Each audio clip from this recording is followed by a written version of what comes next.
An Imperial ship has been found, silent and dark, with no signs of damage.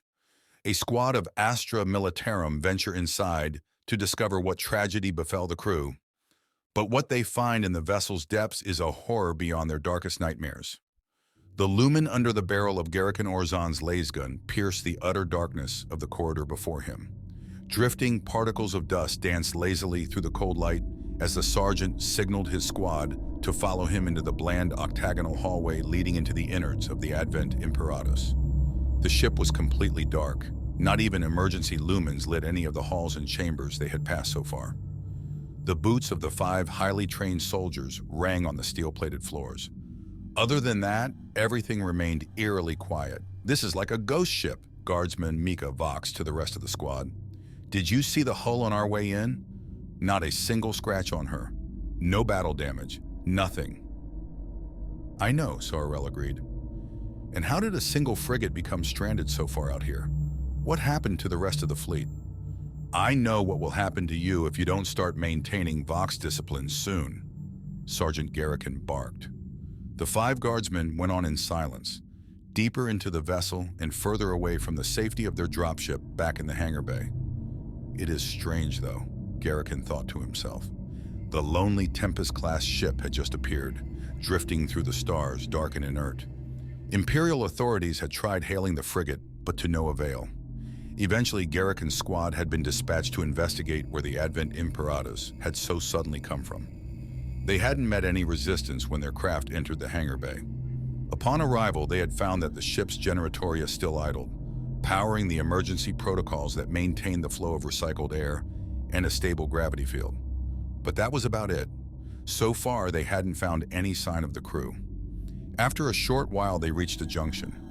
One passage led towards the bridge, while the other went deeper into the guts of the frigate, where the crew compartments and medical stations would be.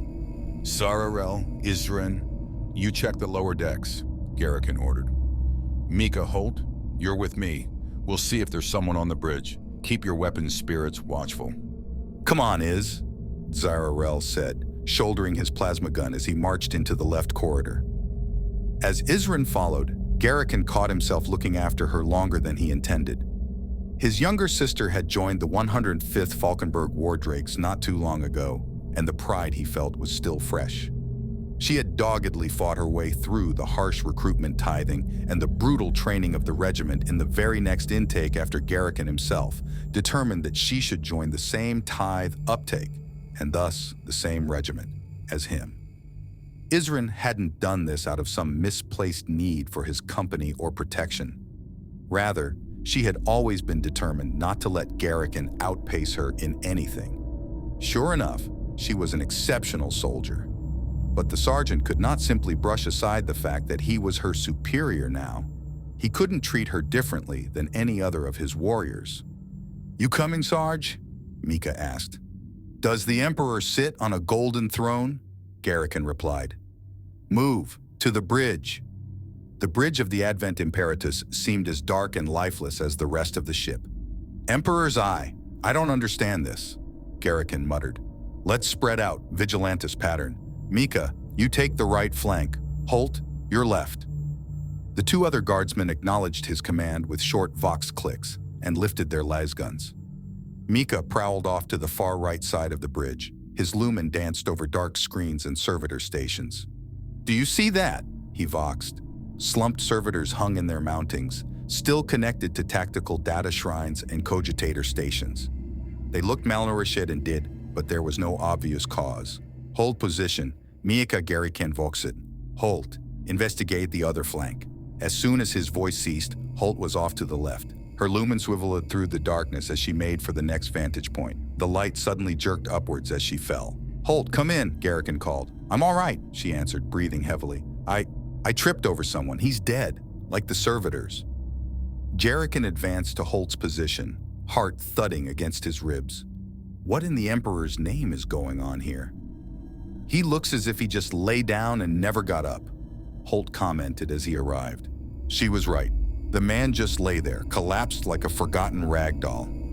Garrican nodded and snuck forward silently to check the rest of the bridge. He kept a keen eye on his surroundings, but there weren't any life signs. just more dead crew members. The corpses all looked gaunt and haggard, as if they had simply fallen into a coma or starved to death, sunken over their stations. "No life signs," he voxed as he reached the command throne in the center of the bridge.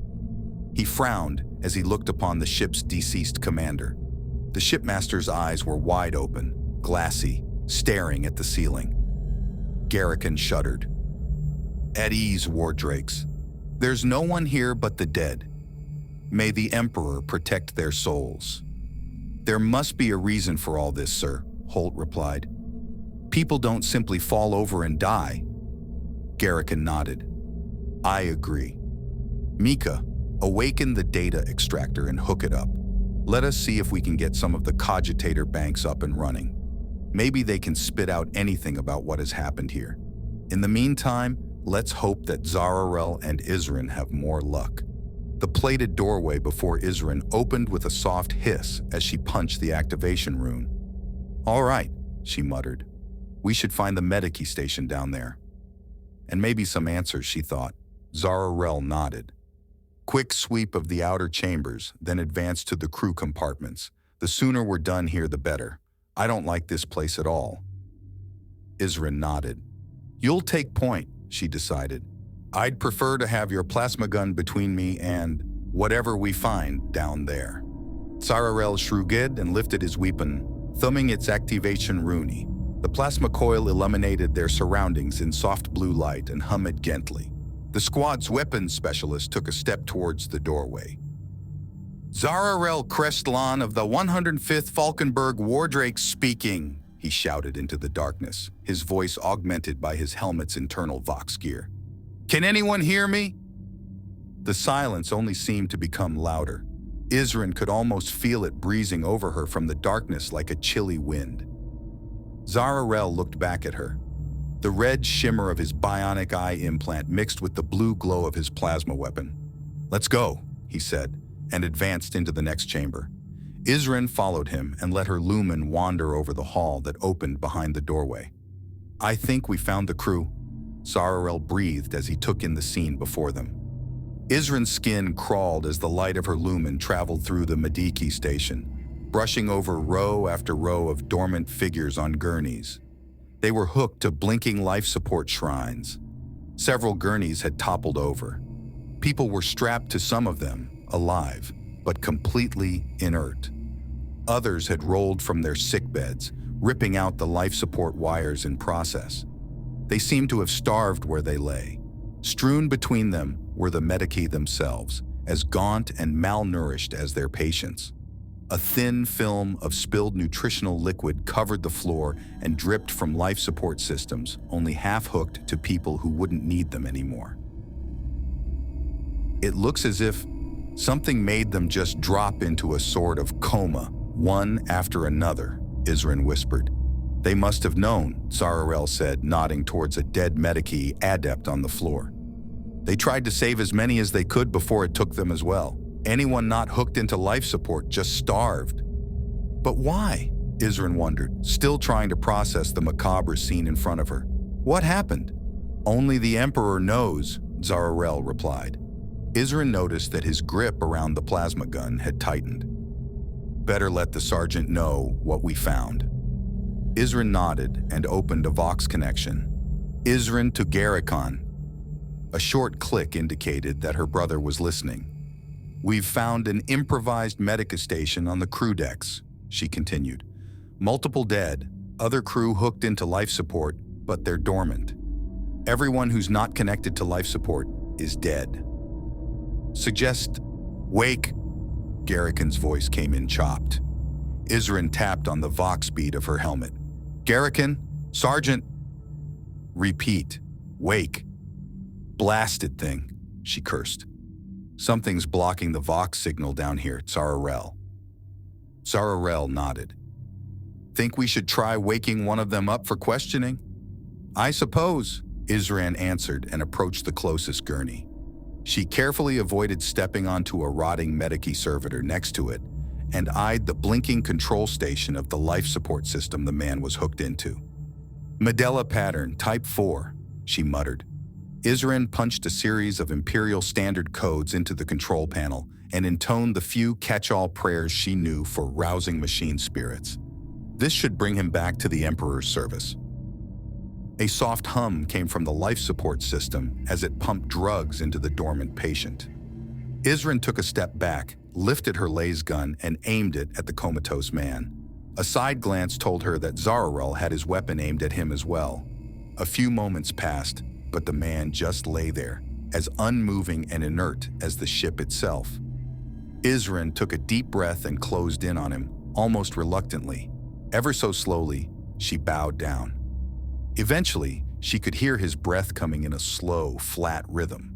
His chest barely moved, but he was definitely alive. He just didn't seem to actually be in there. Isrin was about to say something, but the words caught in her throat as Zararel groaned behind her. She whirled around, instincts kicking in instantly as she aimed her laser gun. Cruel silver claws protruded from her comrade's stomach. Before Isrin could react any further, Zararel was violently lifted and hurled across the room, crashing into a row of gurneys. That was not the reason why she started screaming.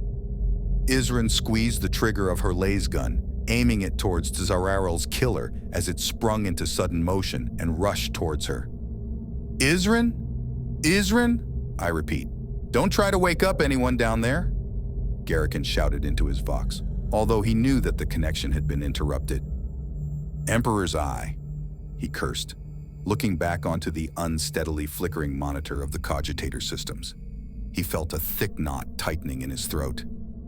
Pack everything together, Mika. We have all the information that we need. Let's rendezvous with Isrin and Zararel, then we'll evacuate. Mika nodded and started furling up the data extractor's cables with practiced movements. Garrican was glad he did not have to look at the images they had extracted from the cogitator banks any longer. The Imperial authorities had to know as soon as possible. Extractors appeased and quiescent, Sarge, Mika said eventually. Acknowledged. Move out, war drakes. Let's get our comrades. Holt hesitated. Wait a second, she said. The Auspex is picking something up. She hadn't even finished her sentence when Garrican felt a sudden tingling sensation in his stomach, as if he was dropping into a deep abyss. The air around them sizzled. Move! Now! The sergeant shouted, breaking into a run. 3 blinding green flashes of energy burst in midair, and nightmarish creatures stepped from them. They were humanoid in shape, but their bodies were cast from a brass-colored metal alloy. As Garrican looked in horror, one of the things turned towards him, its single eye glowing unsympathetically as it raised a ghostly glowing gun and fired. Garrican skidded beneath the burst of deathly energy and cursed as sparks from a damaged console behind him rained down on him. Holt had no such luck. One of the metal creatures shot her in the head, and she collapsed, dead before she hit the ground. Mika managed to loose a salvo of fire into the back of Holt's killer. A row of molten craters appeared on the stooped thing's carapace, but the metal started moving and flowed back together. Only seconds later, it seemed as if Mika had never fired any shots at the creature. The thing turned towards the guardsman impossibly fast, methodically returning fire. It unerringly hit Mika's head. He silently fell against a navigation console and lay still. Garrican cursed and drew his power sword. The 3 metal figures ignored him for the moment and stalked towards Mika's body. They want the data extractor, Garrican realized. He had to act fast. For the Emperor! He shouted and ran towards the nearest creature. The metal warriors turned to face him, and 2 shots cooked the air over his head as he let himself fall. His momentum carried him onwards, and his power sword sliced through the shins of one of the metal monstrosities.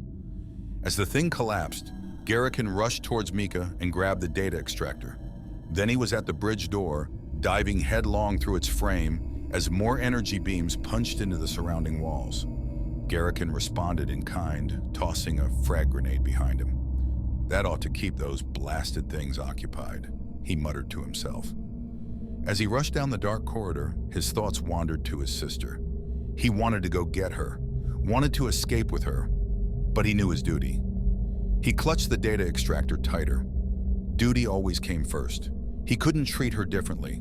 He had to reach the dropship, had to get out of this ship and report what he had seen. The light from his lumen jumped through the black corridor unsteadily. Garrican panted heavily as he pressed onwards. His heart hammered in his chest, and he expected his life to be snuffed out by a shot to the back of his head any second. But the shot never came, and he eventually reached the Advent Imperatus hangar bay. "Get the engines running," Garrican voxed as he ran towards the waiting craft.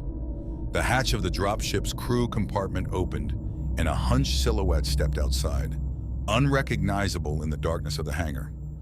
Garrican skidded beneath the burst of deathly energy and cursed as sparks from a damaged console behind him rained down on him. Holt had no such luck. One of the metal creatures shot her in the head, and she collapsed, dead before she hit the ground. Mika managed to loose a salvo of fire into the back of Holt's killer. A row of molten craters appeared on the stooped thing's carapace, but the metal started moving and flowed back together. Only seconds later, it seemed as if Mika had never fired any shots at the creature. The thing turned towards the guardsman impossibly fast, methodically returning fire. It unerringly hit Mika's head. He silently fell against a navigation console and lay still. Garrican cursed and drew his power sword. The three metal figures ignored him for the moment and stalked towards Mika's body. They want the data extractor, Garrican realized. He had to act fast. "For the Emperor!" he shouted and ran towards the nearest creature. The metal warriors turned to face him, and 2 shots cooked the air over his head as he let himself fall. His momentum carried him onwards, and his power sword sliced through the shins of one of the metal monstrosities. As the thing collapsed, Garrican rushed towards Mika and grabbed the data extractor. Then he was at the bridge door, diving headlong through its frame as more energy beams punched into the surrounding walls. Garrican responded in kind, tossing a frag grenade behind him. "That ought to keep those blasted things occupied," he muttered to himself. As he rushed down the dark corridor, his thoughts wandered to his sister. He wanted to go get her, wanted to escape with her, but he knew his duty. He clutched the data extractor tighter. Duty always came first. He couldn't treat her differently. He had to reach the dropship, had to get out of this ship and report what he had seen. The light from his lumen jumped through the black corridor unsteadily. Garrican panted heavily as he pressed onwards. His heart hammered in his chest, and he expected his life to be snuffed out by a shot to the back of his head any second. But the shot never came, and he eventually reached the Advent Imperatus hangar bay. "Get the engines running," Garrican voxed as he ran towards the waiting craft. The hatch of the dropship's crew compartment opened, and a hunched silhouette stepped outside, unrecognizable in the darkness of the hangar. "Get the engines running!" Garrican voxed. The hatch of the dropship's crew compartment opened, and a hunched silhouette stepped outside, unrecognizable in the darkness of the hangar. "Garrican, I'm so glad you made it," his sister answered. Garrican stopped in his tracks, and his heart seemed to skip a beat. "Isrin," he whispered. She made it after all. She actually survived. They would escape this nightmare together. "Yes, brother," the figure said and came closer.